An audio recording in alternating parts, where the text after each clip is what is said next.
name is Smillie and I am 13 years old. I was 5 years old and we laid down to take a nap, and when I woke up, she was at the hospital.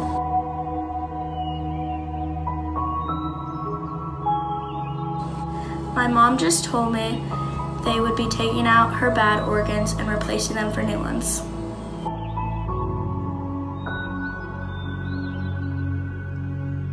A person has to die and be a donor, and then a doctor puts that person's good organs into a person who matches their blood type.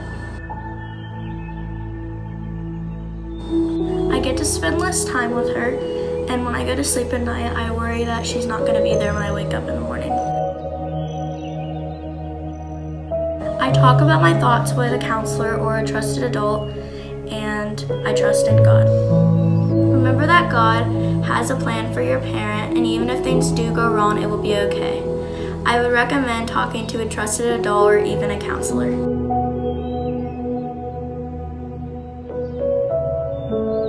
Yes, she told me someone would have to die for my mom to get new organs. I feel really bad for the person who died and their parents, but also they were probably going to die anyways, so I'm very thankful that my mom would get new organs.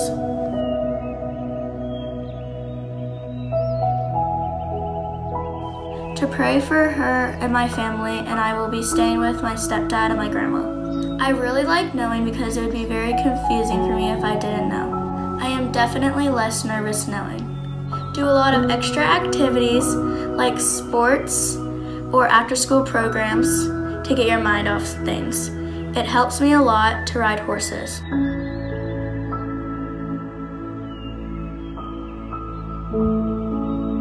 My mom, Ella Megan Smillie, was one of the happiest people I have ever met. Despite the fact that she went through a lot and she was sick all the time, she always somehow was able to keep her spirits up because she didn't want me to suffer with her. She was selfless in that way. She had all the reason in the world to be mean and grumpy all the time, but she chose not to be because she loved others more than herself and didn't want to be a problem to them. She was so inspiring.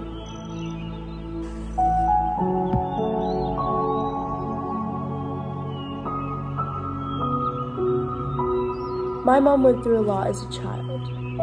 She had some stressful things that happened to her that caused her to feel badly about herself and about others. She didn't trust many people. She always lived in fear. She didn't think she was beautiful. She thought that she was the worst person in the world and deserved everything that happened to her. Well, with that comes issues with those thought processes. So my mom also did some things on her own that she did have a choice over, and in the process had me. And she was 17 when she got pregnant with me and was 18 when she had me. And she said that was an eye-opener, that she needed to change. So she wanted to do everything in her power to keep me safe and to change her life around. So we left Texas and moved to Ohio, but just me and my mom. But she got into an abusive situation and ended up being trafficked. So once people started finding out about it, they got me out of there as soon as possible. And I lived with my grandma. And then a friend got my mom out and she went to a treatment facility for sex trafficked victims, and she wanted me to stay with my grandma until she was better because she wanted to be the best mom she could be to me. Fast forward, a family decided to take in my mom, and they are now my grandparents, who who live in Oregon, and they helped my mom get back on her feet to where I could come and live with my mom. Well, in that time, when my mom was doing better, she got sick.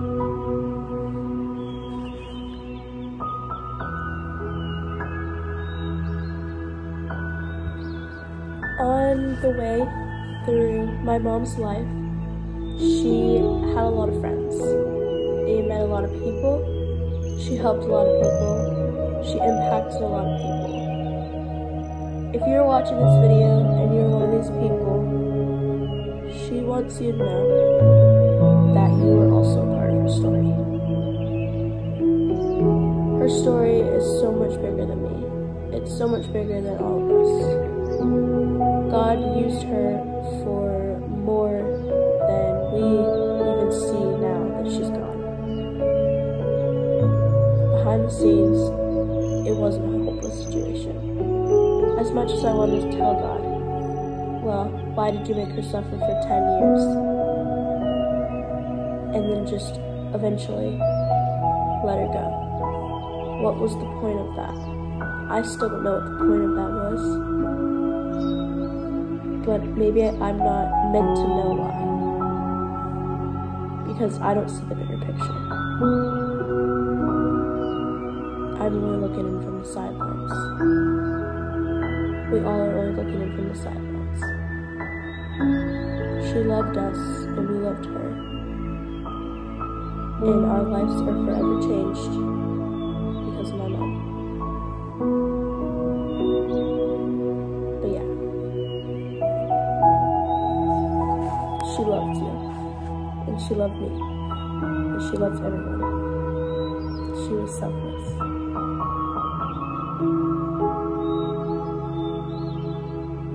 My dearest child, as you can imagine, this is the most difficult letter for me to write. Right now, as I contemplate death, it is not the fear of dying that causes me pain, but rather the thought of leaving you behind. When I was a child, I was always curious about why I was here. I didn't want to be here, but I knew it was for a reason. When you were born, I knew why. I knew that I needed to be there for you. I knew that you were my purpose. I would have not stayed alive as long as I did if it wasn't for you. You were my push to go. You were the reason. You are the reason that I existed.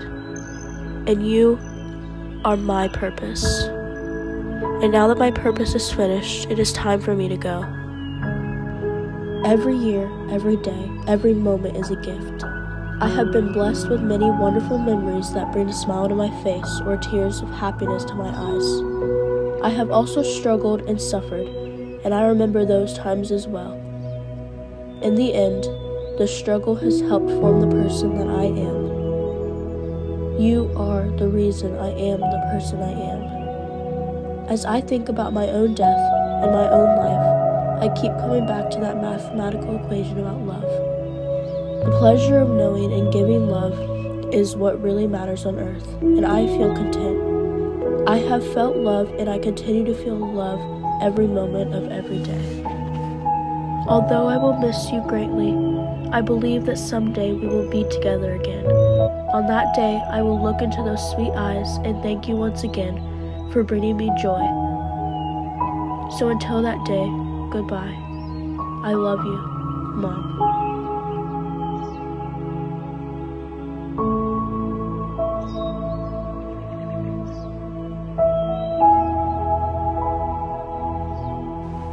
We as humans are not always good at expressing our gratitude for others. My mom was someone who was good at that. Every time I was with her, she made sure I always knew how much she cared. She reminded me every day how important I was to her. I knew she loved me because she took the time to tell me. My mom was an incredible person. I feel very lucky to have been her daughter. There is so much I could say about her to show my gratitude in return. My mom loved so many. Even though through her life she needed to be loved, she always knew how to show others love. She was the kindest person I knew. She rarely got mad, and when she did, you knew she had a darn good reason. Her outlook on life was inspiring. If you were lucky to spend more than 5 minutes in her presence, you were forever changed. She always stayed brave and kept fighting. I was always learning something new when I was around her. I am so grateful to have a mom who embraced each day with bravery. As people who got to experience her amazing kindness, we need to live our lives as she did and use her as an example. She will never be forgotten. We love my mom dearly.